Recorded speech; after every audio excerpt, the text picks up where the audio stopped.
Hello, friends, and welcome back to the Popcast. Whenever you're listening to this, whether it be live or a VOD, Twitch or YouTube, or Spotify, while you're debating what mid-level is, like that's an actual thing, claiming that the LUTI Seating Council lives underneath rocks, breaking out a Quad 52 gal comp in a Splat World Championship qualifier match. Whatever it is that you're doing right now, I appreciate you taking the time out of your day to listen to this. Unless I don't. When I saw that comp, my first thought was they're protesting something. Like, I don't know what it is, but they're upset about something. I'm thinking back, like, this is just a standard tournament. There's nothing going on here. Why are they protesting by using a quad gal in a tournament with a lot on the line? And no, I guess they were just thought that was the best strategy. Down 0-2 and said, what the hell, let's try this and see if it works, and it didn't. A late congratulations to both Japan and the United States for making it out of the group stage of the Football World Cup going on in Qatar right now. It kind of sucks that tournament's going on, built on the backs of thousands of dead people. But hey, for the matches that are going on, congratulations to the countries that advance. Unfortunately, for the countries that didn't make it out of the group stage, they did go to the tournament's Discord channel to leave some feedback complaining about the format of the tournament, as is tradition. We are going to be doing 3 Popcasts this week. I took last week off because I needed to focus on a lot of things, and now I have a lot more things I need to focus on, arguably more things to focus on. So let's just throw in 3 Popcasts to see what's going to happen with that. You got this one today, Wednesday at 12 p.m. Eastern Time. Hello, Europe.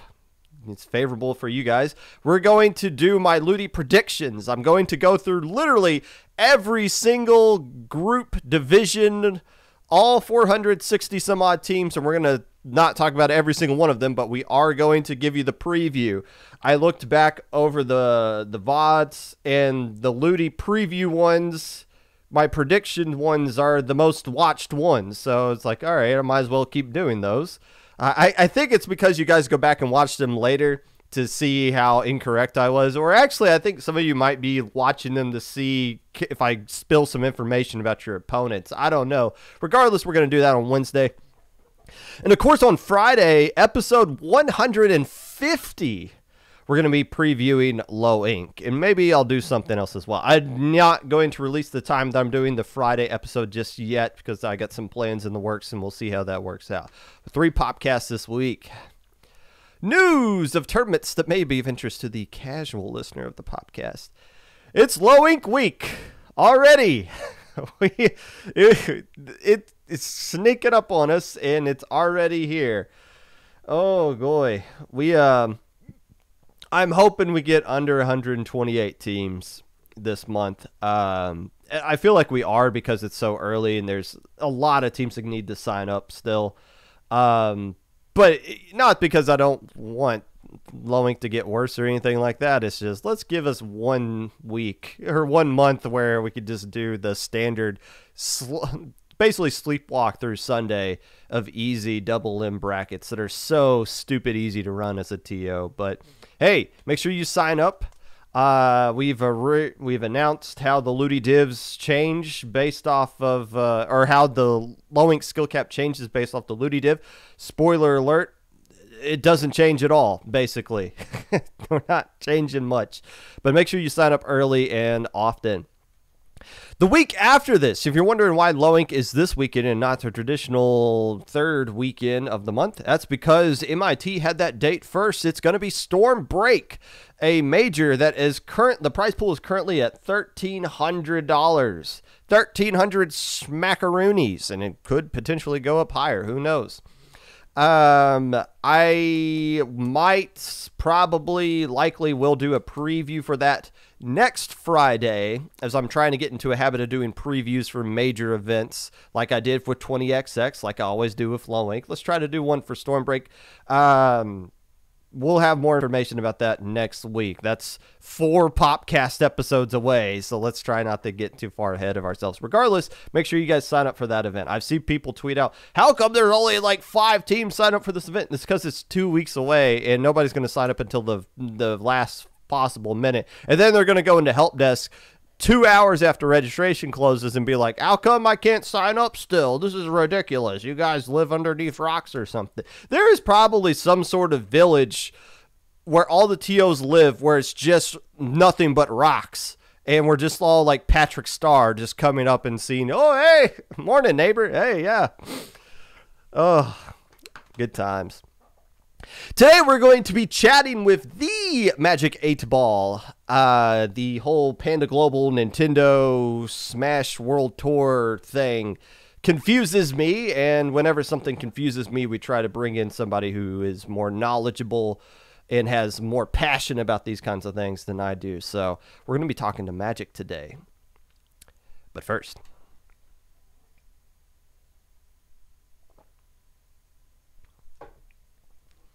as always, if you want me to actually acknowledge the idiots in chat, leave a highlighted message. The LUTI stuff usually draws out the most questions. I'll try to answer things that I can. I can't, you can't just sit here and this isn't like a tell-all book of everything that happened in the LUTI seating council the past week. But if there's something I can say, I'll say it. And I feel like I got a good sense of what I can and can't say. If you ask me why your specific team got the div that you got, I don't have an answer for you with that. I know how to look up that information, kind of. Some of you I might know. Some teams, it's been going on for so long this past week that when I saw people celebrating what div they got on Saturday, some of them I looked at and I was just like, I don't even remember you signing up. You got div too? Oh, I didn't even know you were playing. Oh, cool. Congratulations for you. So there you go. And I already see you guys are abusing the highlighted messages for crazy stuff. You're happy with your div. Nice. Thanks. This hat was made by Nitwit. Nitty Witty of Radical Dreamers.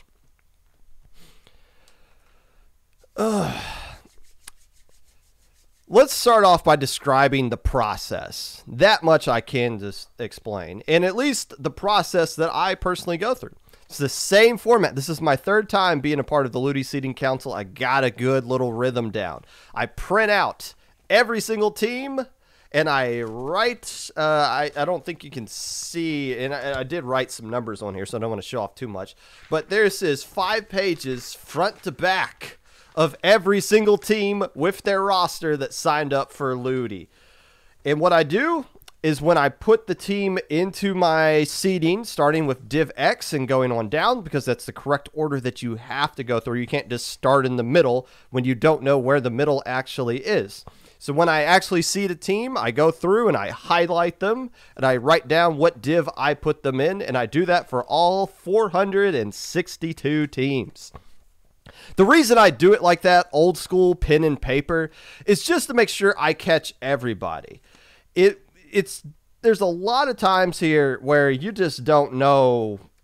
Like, there's probably about 100 teams here that I just know absolutely nothing about. So it's a lot easier to do the ones I know first, then go back, look through the sheet, and see who all I missed. Otherwise, you are definitely going to miss several teams. So that's why I'm old school pen and paper, and I feel like it works out. But everybody has their own method, I'm sure, to get on the seating of what they do, part of the seating council. But the thing is this: you start off in Div X, you seed that, then you work your way on down. And then when everybody's done, you look at everybody's notes and you say, all right, here's the average of everyone's, and that's Div X.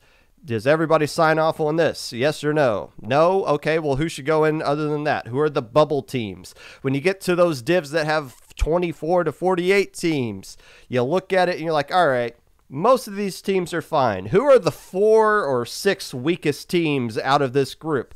These guys. All right. Who are the 5 or 6 strongest teams out of the div that's below it? These guys. All right, let's compare these 2 teams next to each other, or these 2 groups of teams next to each other, and let's decide who goes in and who goes down, and we'll check off on that. That's the basic process.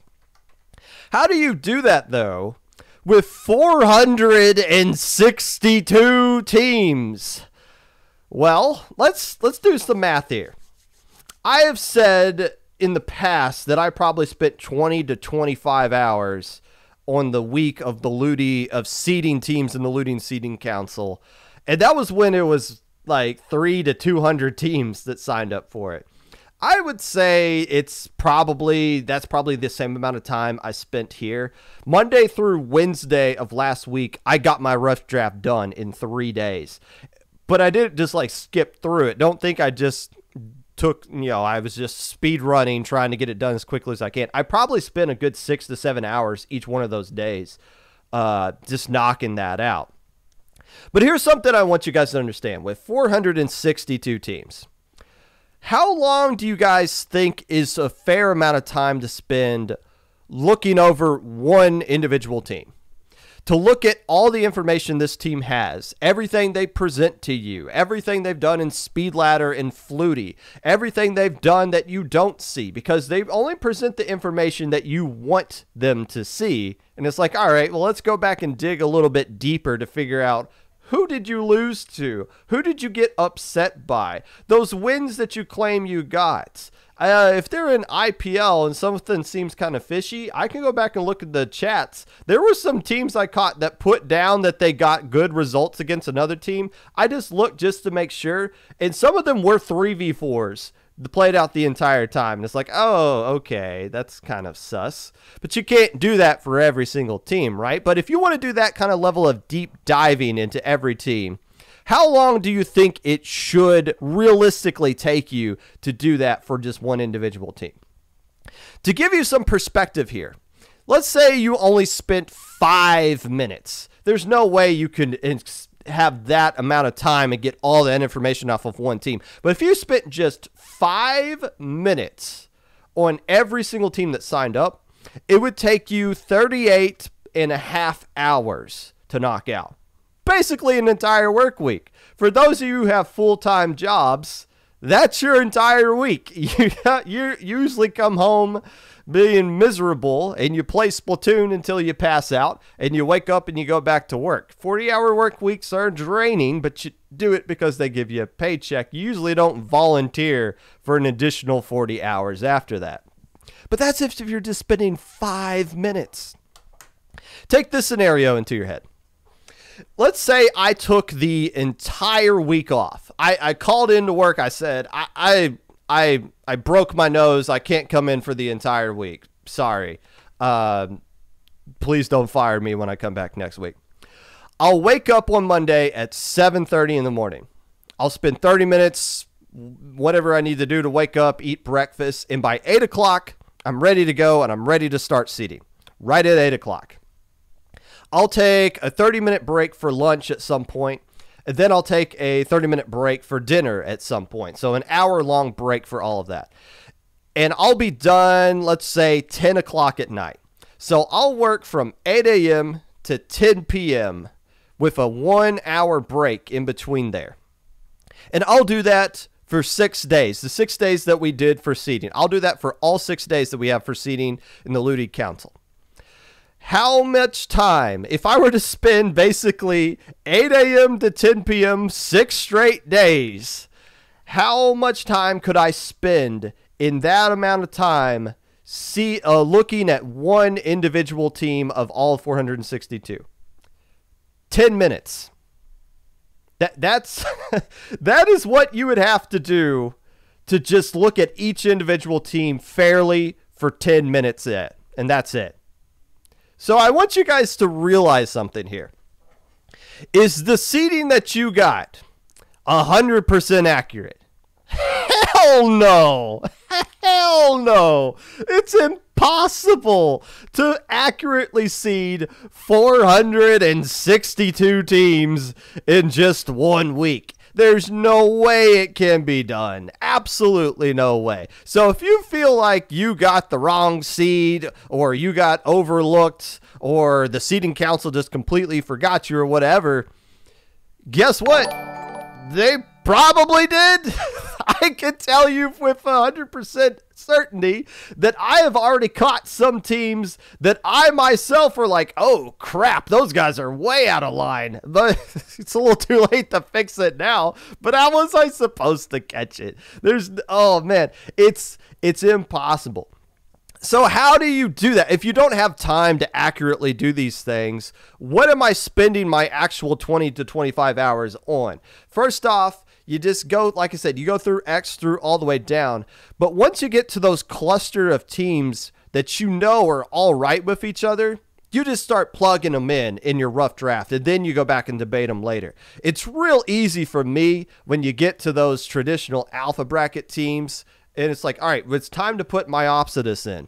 Oh, well, then it's, well, Alliance of the Dam, Aquatic Vanguard, Photic Zone, all these other teams, Acropora's in there. Who usually else makes alpha? Surf and Turf, they did it last time, put them in there. Like, you see how quickly you can just start stacking these teams once you realize what category, like when it's their turn to get seated up there. Now, you don't do that starting at Div 5 if you're a low ink thing. No, it's just, who's next? Is it time for the low ink teams to be in? And it's Div 4. All right, fine. Fair enough. We'll put them in. It's Div 6. All right, fine. We'll start here. It doesn't really matter. It's just when their time comes up, you just get in your head, here's the group of teams that are all with each other. Boom. And you just seed like 40 teams in like 10 seconds. And then, now, that's not how it just stays like that, but that's how you get it in there through 462 teams in 1 week. And then you scan back over it over the last couple of days to make sure it works out. Do some teams fall through the cracks? Absolutely. Do I feel bad for some people, though? No. And I'll tell you why. When we need to crunch time like this, you guys have to help us out.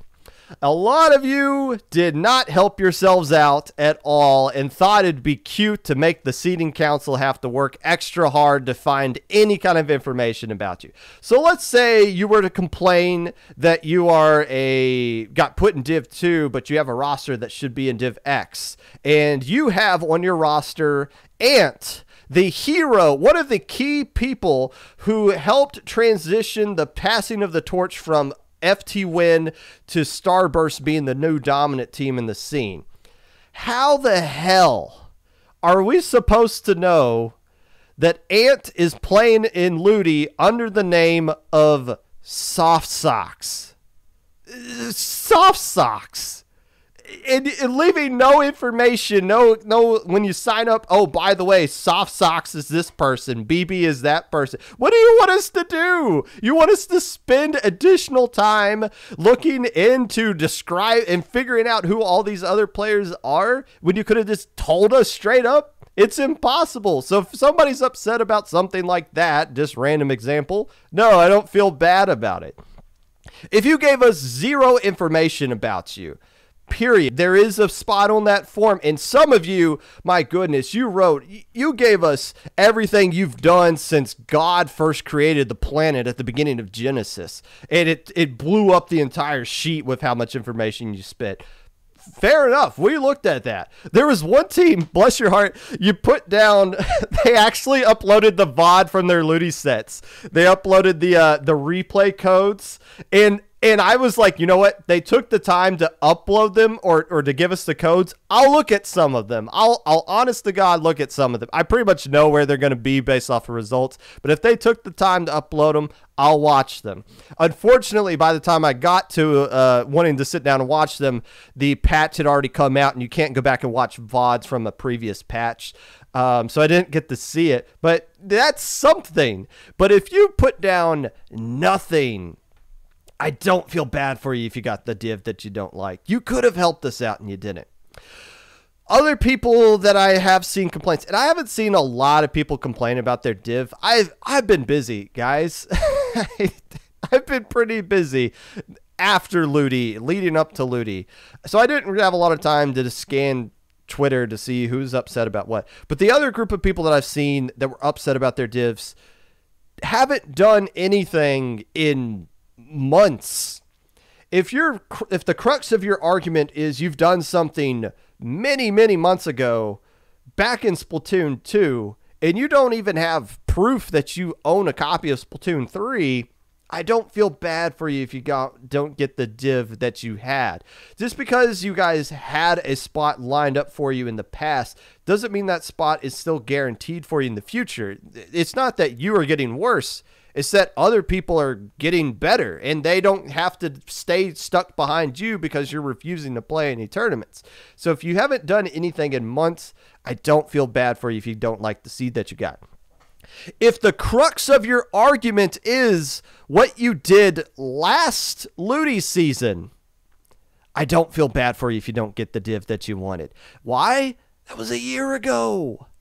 That was a year ago, unless it was DivX that ended in March. So that's more like 8 months ago, I guess, at this point. But still, if your whole point of your argument is something you've done over a year ago, it doesn't hold that much weight anymore. We're in a completely new game. I want to see recent stuff. What have you done for me lately? If you don't have a lot of that stuff, I don't really feel that bad for you if you're upset about your seed.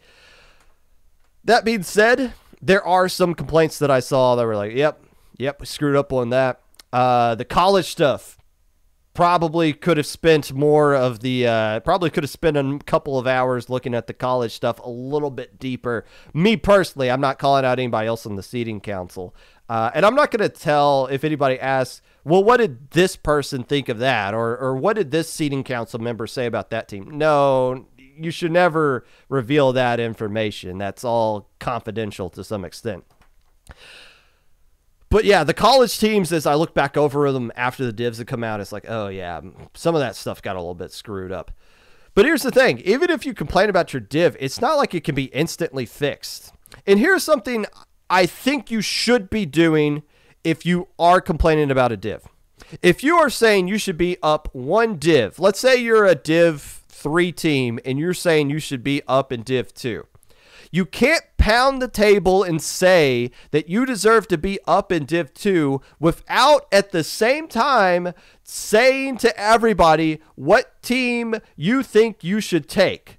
Whose spot do you think you should be swapped with in that div? Because it's not like, oh, we seeded this team in the wrong div. Well, let's just make Div 2 25 teams and Div 3 23 teams. No, you got to swap things out. So if you don't have the guts to say that team you put in Div 2, to hell with those guys, we're better with them, they should come back down and we should go up over them. You can't just sit here and say that you want to be in a div. There's no room for that. Tell us who you think is going to be, who you should take. And then, of course, you can't just be like that and it's going to happen. But if you guys aren't going to kind of back up the I'm in the wrong div claim, poke some bears. Get some stuff going. Get some storylines going. Create some rivalries. You can't just say, you got to tell us who you think you're actually better than. And don't just put it on your private Twitter accounts to your 2 followers who get to see it. No, make it out in the open. You're already complaining anyways. Why not? Now, I could just go on rants about this forever, and I want to make sure. As a TO, I need to be aware of criticism. I've paid a lot of attention to the ones who have laid the groundwork for the ones who built up the community before I got here. I paid attention to that. I've seen them get so stressed out about the criticism that's been flung at them unfairly and unjustly on Twitter or Discord or wherever. And I understand that. I still have to go looking for it to some extent. But I can't just sit here and see the amount of people that are overjoyed with the fact that they've improved so much. Yes, I've gone from 6 to 5 to 3. Now I'm Div X. And I'm so excited to see the growth that we've had from 4 to 2. Like, that stuff is heartwarming. And it's good. And it's not because of me, but it's good just to see people be happy about themselves. And that's what these LUTI divs coming out means to a lot of people, and I understand that. but I can't just look at the handful of people that are upset basically because of a lack of information and understanding.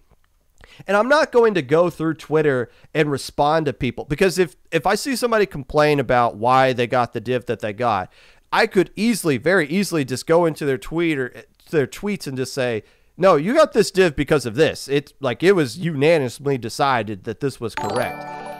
But as soon as I do that, you're going to get every other team that comes out and says, well, what about me? Why did I get the div that I got? Can I get an explanation for why I got the div? We can't do that. So that's why I don't respond to criticism on Twitter about the divs. But I still got to see it. But the point I'm getting at is I can't look at the handful of people that are upset and let that get to me, because then I'm going to be like every other TL that's been burned out in this community and fades off into the night. I got to focus on what's the point of this tournament. And we'll get to the point of this tournament in a second. But if we were to just go down each div individually, which we don't have time to do, but as a group, Div X, I'm really excited about Div X because it should be pretty competitive, especially with what we saw out of some teams over the course of the weekend in the Proving Ground qualifiers in the Nintendo tournament. If you were to just look at the teams that are not in Div X, that's when you get excited about it. The teams that aren't here, there's no Starburst, there's no Sayonara, no Alliance Rogue, Oro Jackson, no Obito pickup, Kyo pickup, Leafy pickup. None of those teams are here. So those one teams that's just sitting up there at the top, beating everybody senseless in Div X for the next 2 weeks, they're gone. And that clears things out and adds a whole lot more parity at the top. Are you going to sit here and claim that Div X is top level? I don't know. I don't care. It's going to be exciting to see. That's the point. And I don't blame none of those top level teams for not signing up for LUTI. There's so much going on that entices them. And I saw them tweeting out yesterday how burnt out they were. There's too many good things for them to be playing in. They don't need to be wasting their time in LUTI. They need to save themselves mentally for these other tournaments that we want to see them play in. But that makes Div X pretty good. I do want to shout out one person. I think it's Migue, M-I-G-U-E, from Micklin Heroes. They tweeted out their predictions. They have done for the past couple of seasons of what they thought Div X or Div 2 was going to be.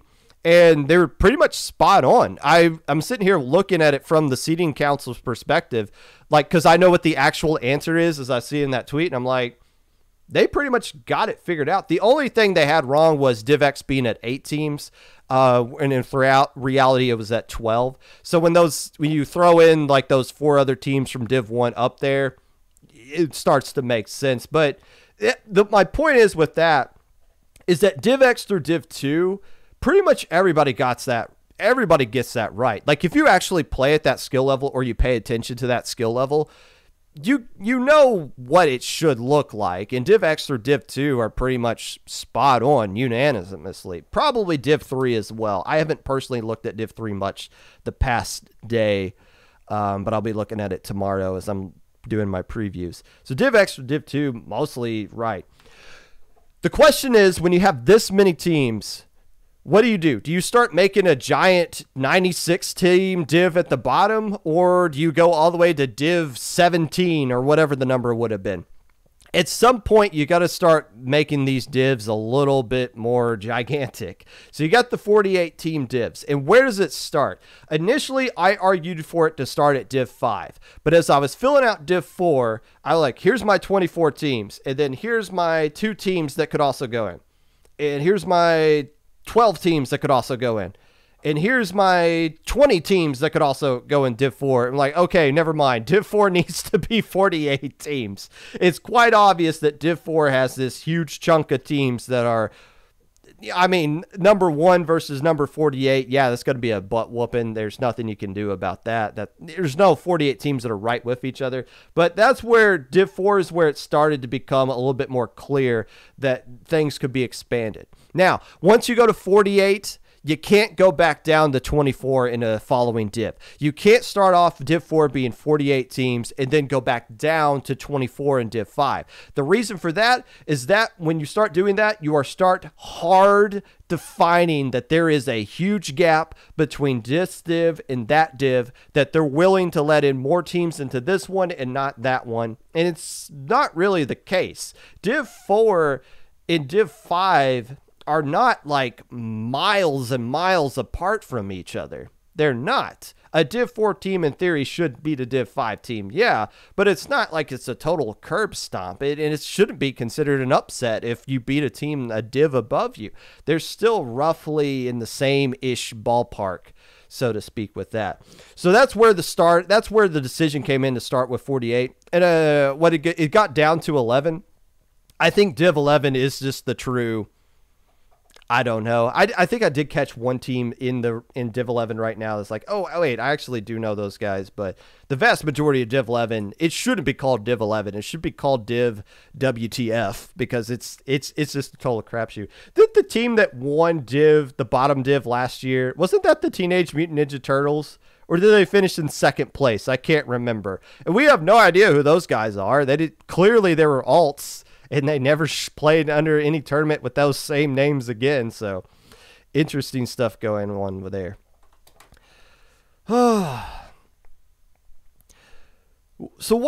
Here's the question I'm seeing a lot on Twitter. It boggles my mind why we're seeing this, so we're going to talk about it.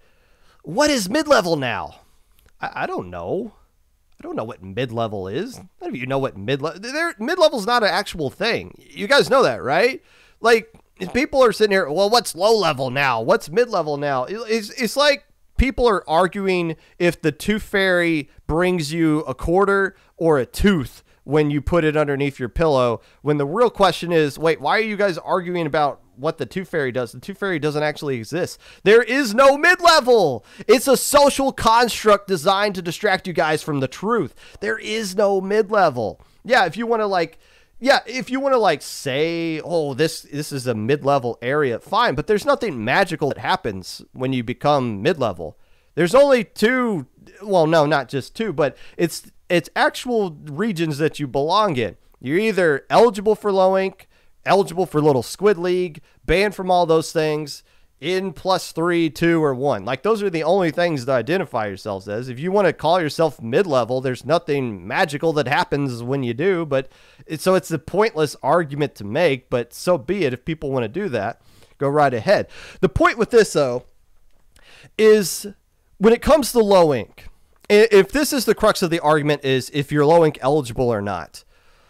With the announcement we made today with how we do seeding with low ink, it has nothing to do with what the recent LUTI divs are. Yes, if you're Div 4, you're going to be kicked out. But I think only 2 teams were low ink eligible last month that got Div 4. Well, 3 if you include Sia, who's banned because they won it, obviously. I think it's just Drifting Tide, Citria, maybe somebody else I'm missing, and maybe like a couple of individual players that got bumped up to that div or something like that. But all those teams like Drifting Tide, they were knocking on the door of being banned anyway. And if Citria doesn't play Random Weapon Generator in Grand Finals, they probably win low ink last month.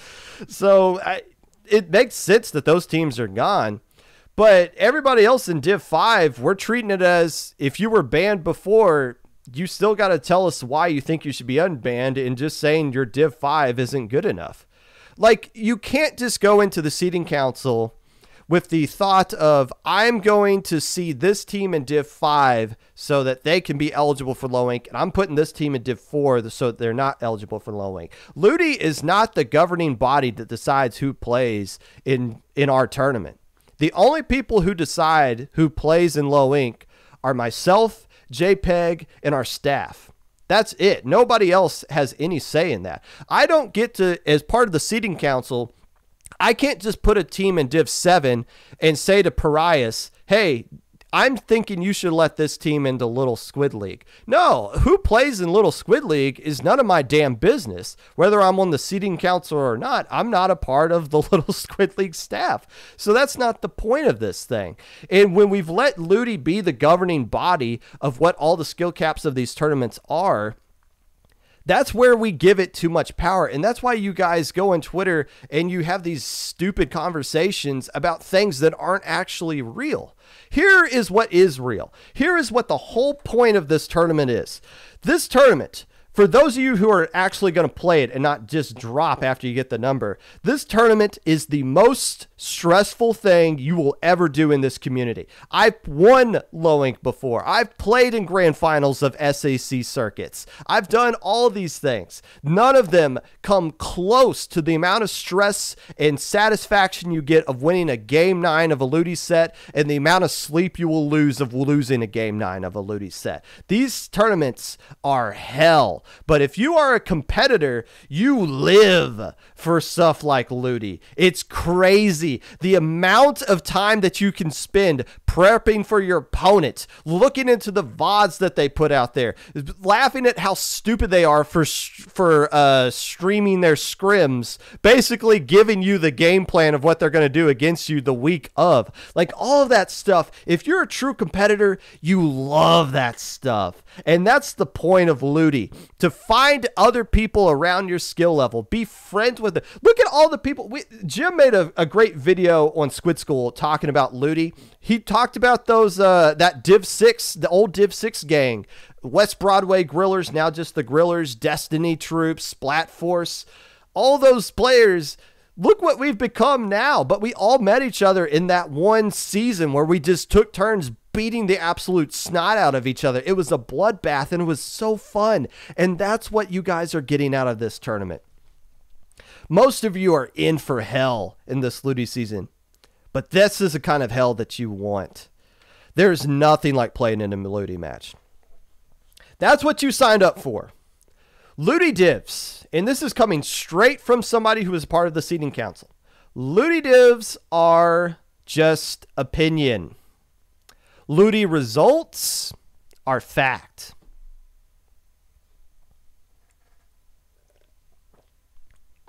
Until a year later where we want to see more recent stuff. Highlighted stuff. I love my Div 12 placement. Thank you. You're welcome. Thank you and LUTI staff for all your hard work. You are welcome. I'm not on staff, but I'm sure staff would say you're welcome for that. So we had...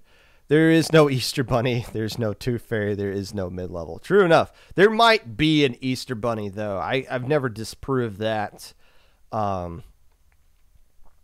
Pretty sure the Tooth Fairy is not an actual thing, though.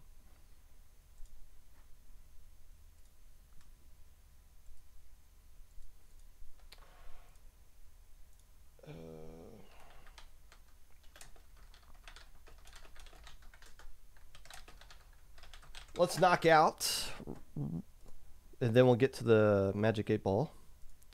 It is time for the weekly recap.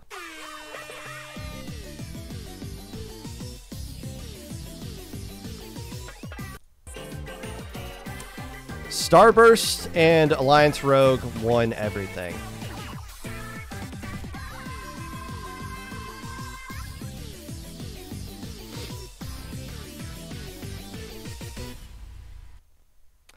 And that was your weekly recap, sponsored by Dr. Rocks, the one-man team that signed up just by themselves as a one-man army. I don't think we actually seeded that person, but Dr. Rocks, the person who tried to play LUTI as one person, will make them the official sponsor of today's episode of the weekly recap.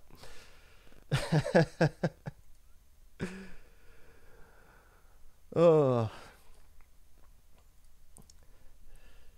I mean, I don't know if you guys wanted more than that, but that is exactly what you got right there.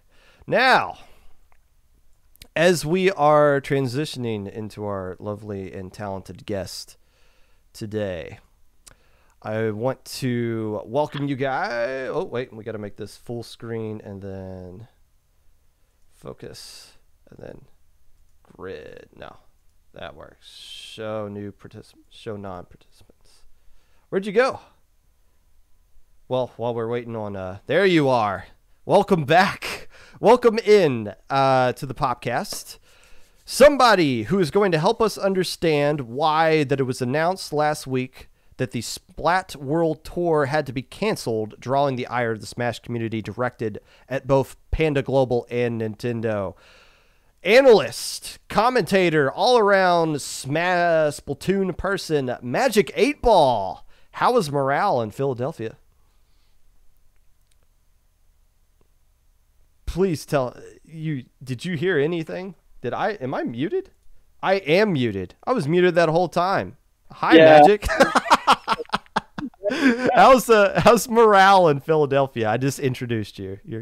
Hello everybody. Morale in Philadelphia is pretty good. I have a lot on my mind and a lot of emotions to get out of the way. You know what? We talked a little bit. I sent you some stuff that I wanted to talk about. You said you were passionate about some stuff today, and that's what we want here on the Popcast.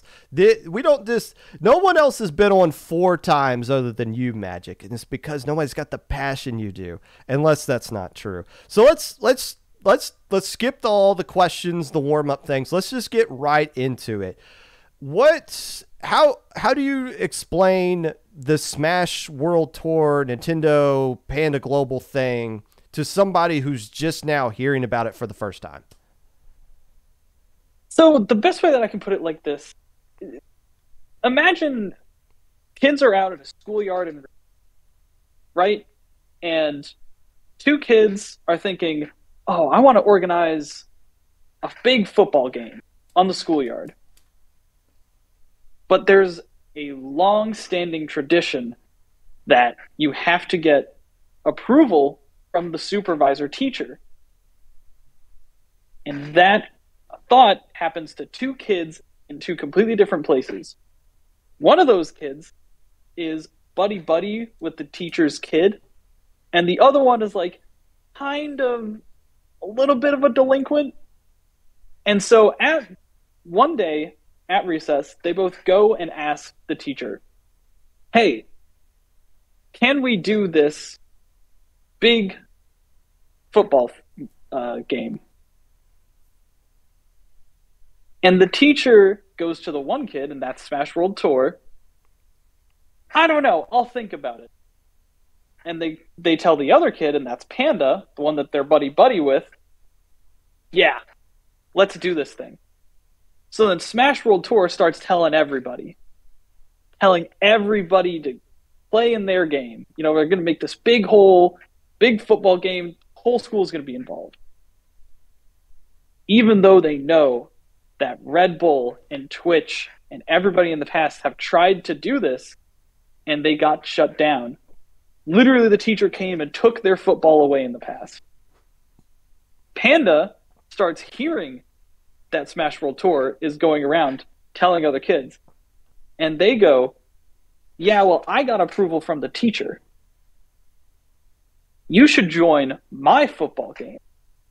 That one's going to get shut down. They're going to take that football away. Next day rolls around. Smash World Tour goes to the teacher. Hey, I'm still good to do this, right? Like, this is going to be happening at recess later today? And he goes, I'll get back to you on that. And then Panda comes in and says, hey, are we still good for that thing? And they're like, yes. So then Smash World Tour announces to the entire school, like, hey, we're doing this big football game at recess. And everybody starts talking about it. And then after that, Panda goes, hey, we're doing this big football game at recess. Everybody starts talking about it. But Panda goes, I got the teacher's permission. After that, they get to recess. Everybody's about to go out and play in the games that they wanted to play in. And the teacher pulls SWT aside, Smash World Tour, and says, so we thought about it. We went to the principal and everything, and I don't think that you should play this game. I don't think that this game should go forward. Like I'm not feeling too good about how rowdy things are going to get, et cetera, et cetera. So, you know, sorry, but he doesn't take away the football. That's the story.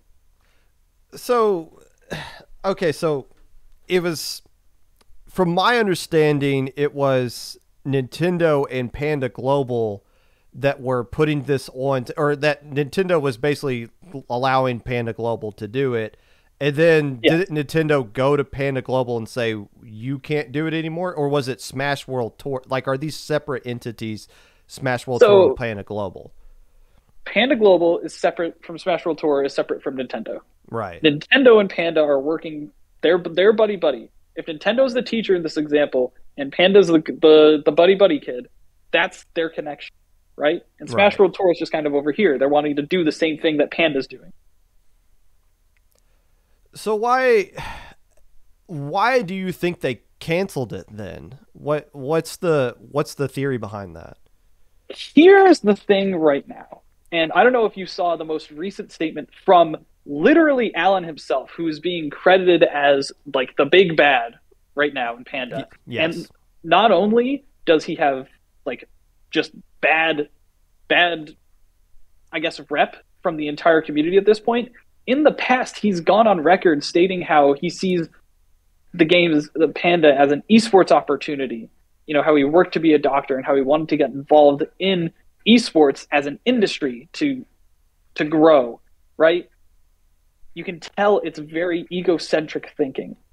This should not surprise anyone that he went and did this. But he's saying that Smash World Tour lied about something and that BTS is the other streamer who streamed Big House. They're saying that they also jeopardized the community in some way. And we're still waiting on that statement. Right now, everything is basically hearsay. We don't have an actual shred of evidence. Everybody's just like, oh, well, this was what I thought happened. And then Nintendo's like, well, we didn't actually tell you to cancel things. And then Panda's like, we're good. And then they backpedaled and said, Alan's no longer the CEO. But that probably doesn't mean anything because Alan's still probably the owner. It's a developing story. It sounds like when somebody suspends an NFL owner and then it's like, okay, I'm out, but my wife is going to act in my place. It's like, okay, what's changing over here? So so it's all theory, it's all hearsay.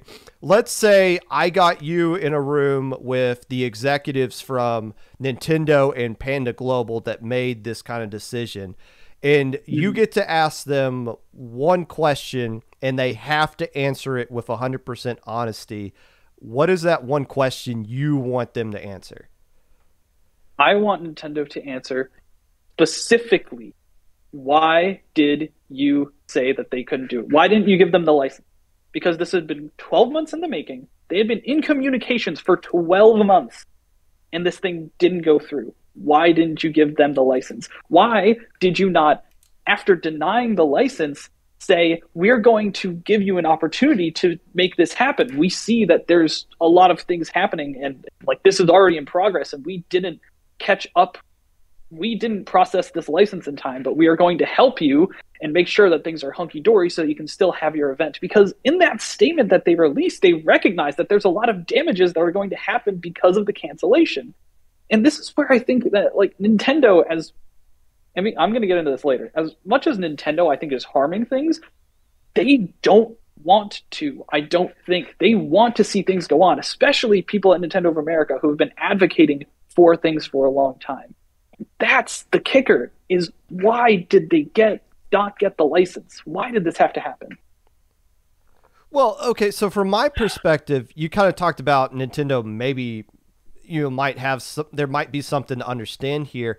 From what I gleaned from it was Nintendo recognized with some things was, oh, this won't look good on us the way you are operating this tournament or this series or something like that. Is it understandable that they're like, whoa, wait, no, let's cancel this before something bad blows up, even though it obviously by canceling it blew up?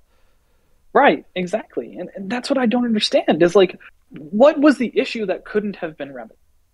That's my main concern is like what happened in the room where it happened to make it such that they couldn't move forward at all. In the past 12 months, what was the sticking point that they couldn't move forward? It doesn't make sense. There's still something that people are hiding, and I want those answers. So let's translate. This is a Splatoon thing, and Splatoon is tied into this, whether you want to believe it or not. If it's something Nintendo related, it's and especially Smash related, because Smash, if you want to do lands at this point, you basically got to leech off of Smash, unless you're the Big Dapple, even though I think they did have some Smash stuff there, but that wasn't the point. So I guess my first question in general, and I didn't send you this, but they're talking about licensing, how Nintendo, in theory, Nintendo could shut down any stream that has a Nintendo game on it, right? Like if they wouldn't do this, but if they wanted to just cancel Low-Ink stream, they could, right? So this is something that and I recently just got done watching this video. Bobby Scar, who is a Melee commentator and personality, has a very good video up about this specifically, where he talks a lot about this. Nintendo very much could do this to anyone that they want to, that is making a profit off of their IP in any way. They technically have the right to that money. Period. End of sentence. They could shut down anything if they want to, if they're not going to be seeing the money from it, and they could sue anybody for it. But that would look so bad. It would look even worse than what's going on right now. Yeah, and well, one of the things Scar said was, like, are the police going to break down the doors and take our CRTs away in our game? Are like, they no, they're not going to do that. Go through with a lawsuit? Or, like, not only are there so many steps that we have to get through for a lawsuit to actually happen, does Nintendo want to spend the time and energy and money on a lawsuit? Really? For what damages? What, like, sure, if they say, like, we want that money, we have to just give that to them. Sure, but they're going to waste so much time and energy and PR. When are they ever going to do that? And I think some of the perception is, since Nintendo doesn't directly sponsor some of the bigger, like Big House or Low Tide City or Riptide, like these actual lands, or Genesis, that like Nintendo's turning a blind eye, like they're pretending they don't exist. That's not the case. If you look at the Splatoon side, Riptide, Nintendo donated the docks for that, I believe. Same thing with Big House, maybe Shine, I don't know. Now, Low Tide City, one of the docks that was used on the actual stream is right here, right next to me. It was mine. You know, it's like we brought our own stuff for that. But right. Nintendo is at these actual events, and they're supplying things for the Splatoon side. To your knowledge, and maybe you don't know the exact answer to this, I don't want to set you up to say things that might not be true, but do you know if Nintendo is doing anything with the Smash stuff at those same events? So here's the thing, actually. For Big House, I literally had to email Alan himself, the CEO of Panda, to get those docs happen, because they're through Panda, right? Like that's the connection. That's this pipeline through this entire thing, is that Panda went to Nintendo, right? Like that's the connection that was built, and that's like the entire reason why any of this is actually happening, is because they were the ones that reached out, right? And sure, I got docks and some Ethernet adapters and some equipment for my Splatoon LAN at Big House. Sure, that's great. What else have they done, realistically? And I have a lot of thoughts. It's because Nintendo realistically doesn't support Splatoon. Like, why would they? Another video I want to bring up is, there was a really good video on this topic by Devin Nash, the former C-suite executive from CLG, who sponsored some Smash players, who has been in this space for a long time. He talked about the monetary aspect of this. Nintendo never will make money off of esports. It's not like League of Legends or Valorant or Overwatch, where they have skins and loot boxes and in-game purchases, where if they keep people coming back, then it's good for the business. They make their money at the door, right? They make money in sales, in selling the games. And Smash has the DLC, but it's not currently being worked on, right? So they're never going to make money Esports in general is not that profitable. Overwatch League is not profitable. A lot of esports orgs are not that profitable right now without their investors. Like, it would be such a bad business decision. And the only reason that they do this, and I want to bring up this point later too, is that in 2014, they held a Smash tournament at E3. That was a long time ago. And this is why we're built on the roots of Smash, is because after that, they saw how the sales went up in North America, probably. And then after Splatoon 1 came out and they had the same issue, the marketing team and the comp ops team probably said, hey, why don't we do this for Splatoon? It will probably get our sales up for Splatoon 2. And lo and behold, that's how the comp ops team got their foot in the door and made this thing a mainstay in the first place, because it drove sales. You have to follow the money. Nintendo is a business. Yeah, and I mean, you take a look at the tournament that we had this past weekend with Nintendo. I've said this before, and you just basically said the same thing. Those tournaments that Nintendo has, they're not catered for us, the actual competitive crowd. It's just a giant commercial for the Splatoon game to get people to buy it. They bring in the best commentators we have in the scene, but they're sitting there talking to the audience, like explaining the actual game to them instead of, I mean, they're still actually commentating it, but you can tell the target market is just people who don't know what the heck they're actually watching. And I don't know. I mean, it's interesting because we kept getting those kinds of tournaments. Right? As bad as the formats for them are, you got Sayonara and Starburst, the best match, being played off stream in the single elimination round before they could have played in the double elim. That would have been great. But you got these things going on. But when was the last time Nintendo had a Smash tournament? There was like that one online one at the same time as Splatoon. But is it just because they don't see Smash as marketable at this time? Is that why there's more Splatoon stuff from them? I can't say it personally. It's probably because a lot of the things went towards Panda Cup, right? And then there was a lot of energy and movement towards that. But they do some online tournaments directly first party, but like that's not their main focus. Like it never has been. And it's not that Smash itself they don't see as like a viable competitive game, because it can be, but it goes against their ideas and their mentality and Japanese culture and laws around gambling, and they could never make that jump. Speaking of the Nintendo tournaments that happened this past weekend, the last time I was really surprised how this weekend went.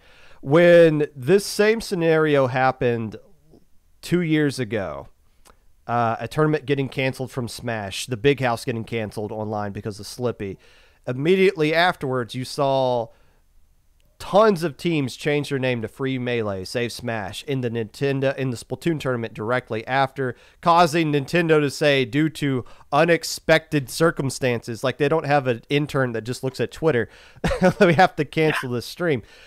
This time around, we didn't see that same kind of anti-Nintendo pro Smash stuff going on in the actual tournament. I think 2 teams changed their name to something related to it. Of all things, Bliss, of all people, had a bigger presence on Nintendo's stream than any Melee or Smash stuff. That's not something I would have expected on Thursday before the event. Why did we not see the same, in your opinion, the same kind of, I wouldn't say lack of support, but like the same kind of Free Melee movement that we saw just 2 years ago, despite the situations being eerily similar?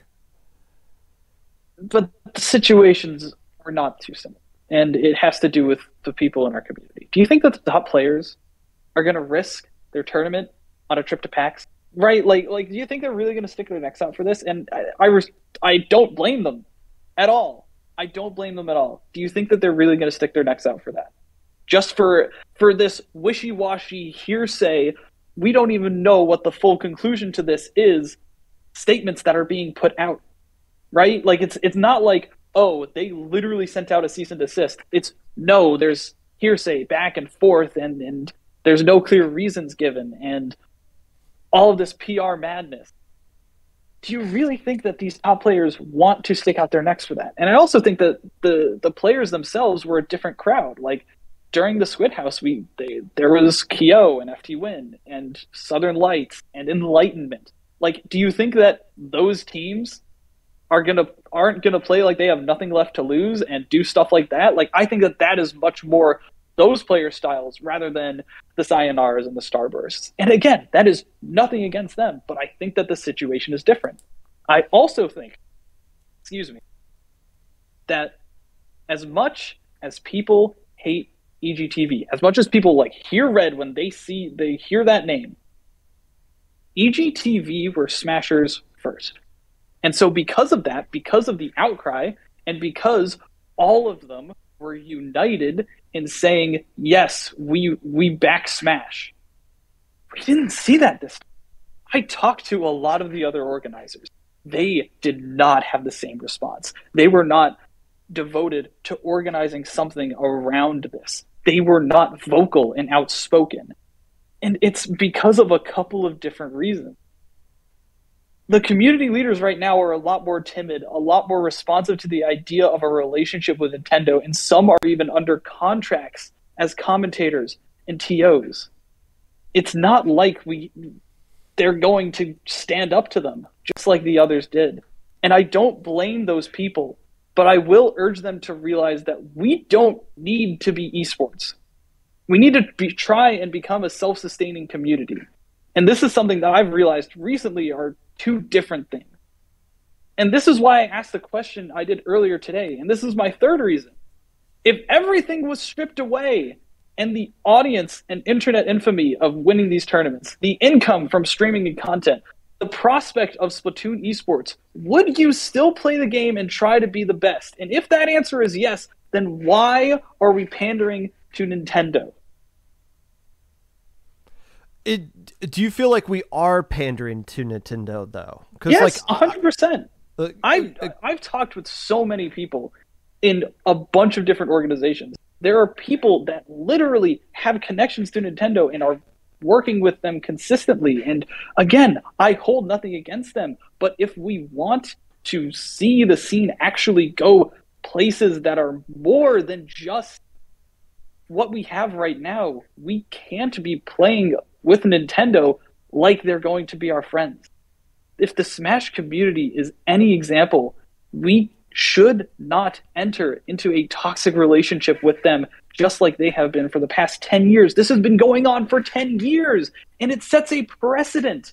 Every single time an esport looks at potentially even engaging in a Nintendo in Splatoon, they say, why would we ever go there when Nintendo might turn this around at any moment, when there's obviously not as many eyes as there are in Smash, and Smash already has been having so many issues? That precedent means that nobody will ever look at Splatoon, especially if we start engaging with Nintendo in the same way. I mean, fair enough. You got to look at, again, I talk about the TOs that paid the path for us in Splatoon. You got to look at the esport that paid the path for us to even exist as well in Smash, and those are things. And I mean, again, I get what you're saying with the people that we have in the community that are involved in Nintendo, and yeah, absolutely, nothing against them at all. A lot of you and me's mutual friends are definitely involved in that, and there's a reason why I have you on talking about this instead of, because I know you're not tied up into any kind of, I know you can actually say something about this, so fair enough with that. Gosh, I don't know. It's frustrating to see what's going on with the Smash side. And I 100% agree with the narrative of, if we want to go places, it has to be us. I mean, you look at IPL, you look at Dapple Productions, you look at what MIT is going to be doing upcoming. That's all us. Nintendo gave us the game, but like everything else we've created, this is our community. The favorite phrase I've heard, and I've always thought of this as something negative until I heard it come out. I believe it was Bobby Scar said this as well. We're not an esport, we're community. We're community. And it's like, that's us to a much smaller scale, but yeah, that's us too. if there's one more thing I can say about this, is that I don't think people understand the actual roots that we have to Smash. Again, the organizers, Endgame TV, literally were Smashers first, and they said they fell in love with Splatoon and said, why don't we bring this to these events? Without them, without Smash, we would not have the lands that we have today. If I didn't go to a Purdue weekly Melee event every Wednesday night and said, this is awesome. This is awesome. Why don't we have this for Splatoon? And pushed and pushed and pushed until we made it happen, and then reached out to the Melee people that I made connections with and said, hey, can we stream this? And then dude rated us. And literally, we would not have over 100 or 150 new players playing like this past month in the CCA League if that entire thing didn't happen. So much of our scene is based in what Smash built up in infrastructure, in community, and in the idea of what it means to be a competitive scene. And I feel like that has been lost recently. And we deserve to owe it to Smash for us being able to even do anything. Fair enough with that. Hey, good points there. Was there anything else? I don't want you to leave anything left unspoken. Was there any other points that you wanted to bring out? I actually think I hit everything I wanted to say. Okay, good. I don't want you to be waking up in the middle of the night and being like, oh, damn, I forgot to say that one thing. You be commentating the English broadcast of Splat World Championships? Yes, I will. That is actually going to be the morning of the first day of Storm Break, the Saturday. The odds of any of the teams that qualified yesterday winning a set are what, in your opinion? I think it's going to depend on the day. The Splat World Championship that we saw in May, Starburst looked very different than the one that we saw in August, and it's going to depend on which one of them shows up. And Sayonara, I give him like a 10% chance, but we saw Jackpot win a set too, so literally anything could happen, and I think that's the best part of that tournament. You know, when the United States gets out of the group stage in the World Cup, we throw a parade. It seems like we do the same thing when one of our teams from the West wins one singular match in the World Championship. So yeah, let's go. Round 2, baby. Let's hear it. Magic, hey, thanks for coming on. That was some great stuff. I know you got some other things to get to, but thank you for sharing your unfiltered, mostly unfiltered thoughts. And there was some good stuff there, man.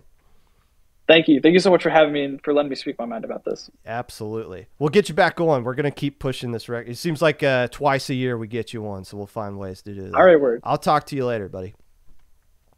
And that was the Magic8ball sharing their thoughts about the whole Nintendo Panda World Global Smash World Tour stuff. Hey, I think it's important for us to have those kinds of conversations. It's kind of like what Magic was alluding to.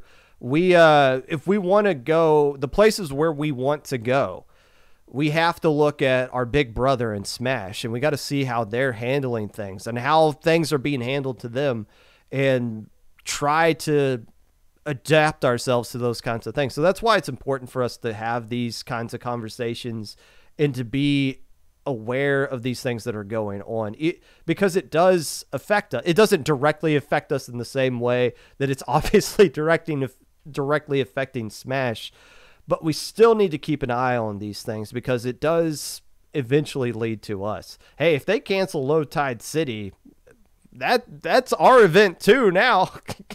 Those are things we got to keep an eye on. So yeah, great conversation with Magic. When I started doing this 148 episodes ago, those were the kinds of conversations I wanted to have. I wanted to bring in people that were passionate about topics that could share their opinions on things, and a lot of good stuff that was there. Always better educated whenever Magic is involved. That is for sure.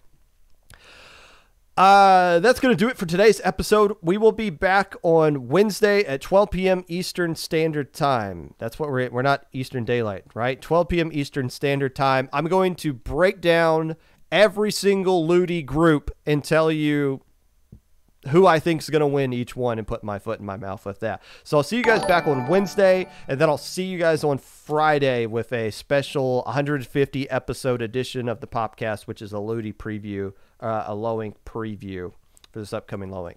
If you'd like to be a part of the podcast in any way, feel free to reach out my socials below. Twitter at Mr_Popgun, Discord Popgun, hashtag 582, YouTube Popgun25, anchor.fm/Popgun. Let's go raid Squid School. What is the official Squid_school?